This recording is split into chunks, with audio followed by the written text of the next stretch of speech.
India dengan cepat berubah menjadi calon negara adidaya global. Selama ribuan tahun India telah menjadi pusat peradaban manusia, agama, perdagangan, sejarah dan budaya. Pada tanggal 15 Agustus tahun 1947, India diberikan kemerdekaan dari Inggris bersama dengan tetangganya, Pakistan. Namun hanya 2 bulan kemudian, konflik bersenjata pecah antara negara-negara yang terbagi secara agama di wilayah Kashmir. Arah konflik ini dikombinasikan dengan peraturan pemerintah yang berlebihan tentang ekonomi.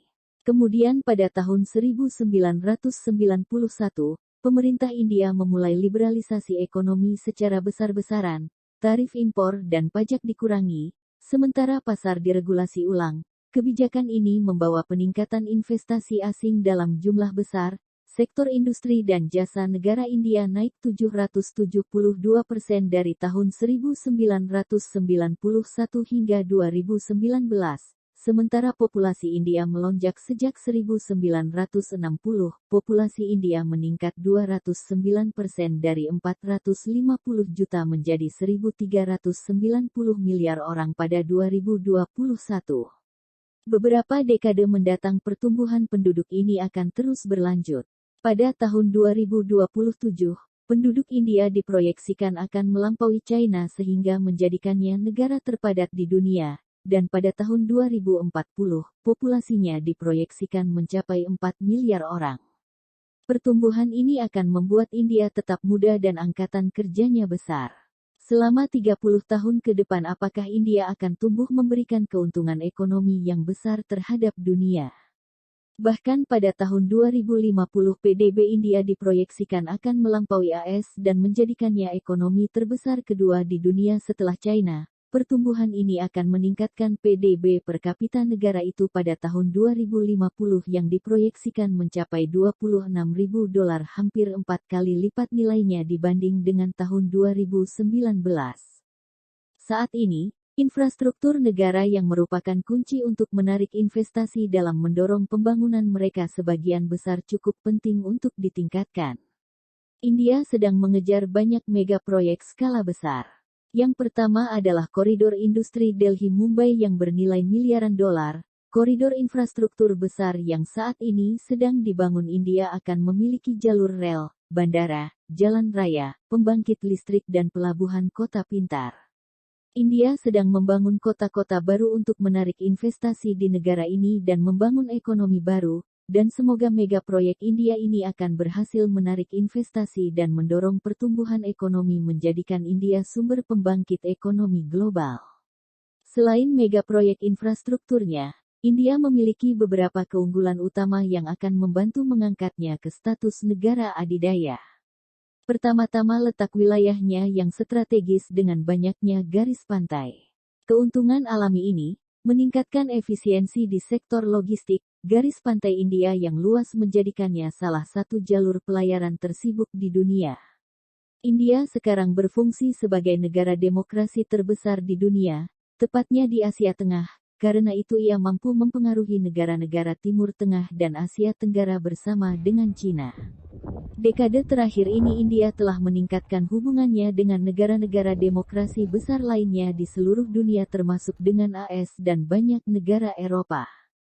Selama ini, ia juga bekerja untuk mengembangkan hubungan persahabatan dengan China, dan mencoba meningkatkan hubungan dengan Pakistan sejak Narendra Modi menjadi Perdana Menteri di tahun 2014. India hampir pasti akan meningkatkan ketegasan dan politik luar negerinya. Pengaruh politik India, memperluas pertumbuhan militernya selama 3 dekade terakhir. Beberapa dekade, India telah mempertahankan anggaran belanja pertahanannya di sekitar 2,5% dari PDB-nya karena anggaran pertahanan India ini meroket seiring dengan ekonominya. Pada 2019 India telah menghabiskan $71,7 miliar untuk militernya.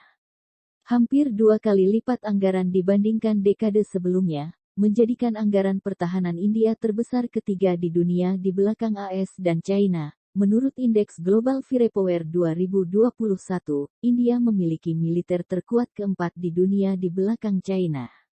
India sudah menjadi kekuatan militer global. Jika terus memperkuat angkatan bersenjatanya, sudah dipastikan India akan segera menjadi negara adidaya militer. Pengaruh politik dan militer India akan membuat pengaruh teknologi dan budaya akan melakukan hal yang sama. Badan Antariksa India adalah yang terbesar ke-9 di dunia dan dengan cepat maju. Badan Antariksa India telah mengirim 2 pesawat ruang angkasa tak berawak ke bulan dan memiliki satelit operasional yang mengorbit Mars. Pada akhir 2021, India juga akan meluncurkan Chandrayaan-3 yang diharapkan akan mendaratkan rover di bulan. Saat ini India juga sedang mengembangkan pesawat ruang angkasa orbital mentah. Satelit lain untuk mempelajari Mars, Venus, dan Matahari. India dipastikan akan menjadi pemain utama dalam eksplorasi luar angkasa. Selain itu, India juga berpartisipasi dalam sektor teknologi lainnya. Bagian dari program emitor untuk fusi nuklir, membantu bioteknologi tingkat lanjut, bidang medis dan banyak teknologi lainnya. Terakhir, pengaruh budaya India memperluas volume industri film India. Bollywood adalah yang terbesar di dunia berdasarkan pendapatan box office dan penjualan tiket. Tidak hanya populer di India, filmnya menarik jutaan orang secara global, terutama di Afrika. India memiliki populasi luar negeri terbesar di dunia dengan 32 juta orang asal India, tinggal di luar negeri. Banyak dari individu-individu ini telah menemukan kesuksesan. India adalah populasi luar negeri yang akan terus menyebarkan budayanya dan akhirnya tidak hanya orang India yang pergi ke luar negeri, orang asing akan berwisata ke India juga. Pada tahun 2018 17,4 juta turis mengunjungi negara itu. Hal ini masih tergolong rendah membuat India menempati urutan ke-23 tujuan wisata paling populer di dunia. Namun, dengan sejarah yang kaya dan tempat wisata yang indah. Sebelum 2028, proyeksi India memprediksikan akan menerima 30,5 juta turis, hampir 2 kali lipat dibanding pada tahun 2018. Turis ini akan berkontribusi pada ekonomi dan menyerap kekayaan budaya bangsa, menyebarkan pengaruh global India, terlepas dari semua tren dan prediksi optimis ini.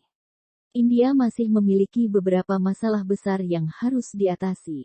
Pertama-tama, perubahan iklim. India memiliki biaya sosial karbon tertinggi di dunia, dan menjadikan kerugian ekonomi yang besar. Biaya menghilangkan 1 ton karbon dioksida ke atmosfer India adalah $86 per ton. Untuk perbandingan, Amerika Serikat memiliki biaya tertinggi kedua di $48 per ton. Di India pemanasan global meningkatkan frekuensi panas, gelombang dan kenaikan permukaan laut yang dapat membanjiri garis pantai, terutama di Odisha, Benggala Barat. Masalah lainnya adalah kelebihan penduduk. Jika penduduk India dikelola dengan buruk, pertumbuhan dapat meningkatkan kemiskinan dan pengangguran. Lebih lanjut, terorisme adalah ancaman serius. Menurut Indeks Terorisme Global pada tahun 2020, India adalah negara ke-8 yang paling terkena dampak terorisme di dunia. Meskipun terorisme telah menurun dalam beberapa tahun terakhir, hal itu masih berfungsi sebagai ancaman bagi orang India dan penghalang bagi pariwisata. Masalah lain adalah perpecahan sosial. Bangsa ini masih berjuang untuk menghapus warisan sistem kasta yang sudah berusia berabad-abad. Sistem ini mengakibatkan banyak individu kasta rendah, seperti pendidikan dan ekonomi sulit untuk berkembang. Di atas semua ini, India sekarang berurusan dengan virus corona yang menyebabkan sekitar 155.000 kematian pada Februari tahun 2021, penurunan PDB India sebesar 8% pada tahun 2020. Dan India juga masih memiliki sengketa perbatasan dengan China dan Pakistan selama musim panas 2020. Militer China dan India ini terlibat pertempuran di dekat perbatasan negara yang disengketakan.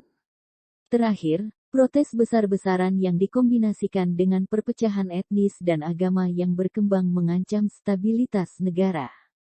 Terlepas dari semua masalah ini, India berkembang dengan cepat. Pengaruh militer dan budaya serta politik ekonomi India meluas dan menyiapkannya untuk global.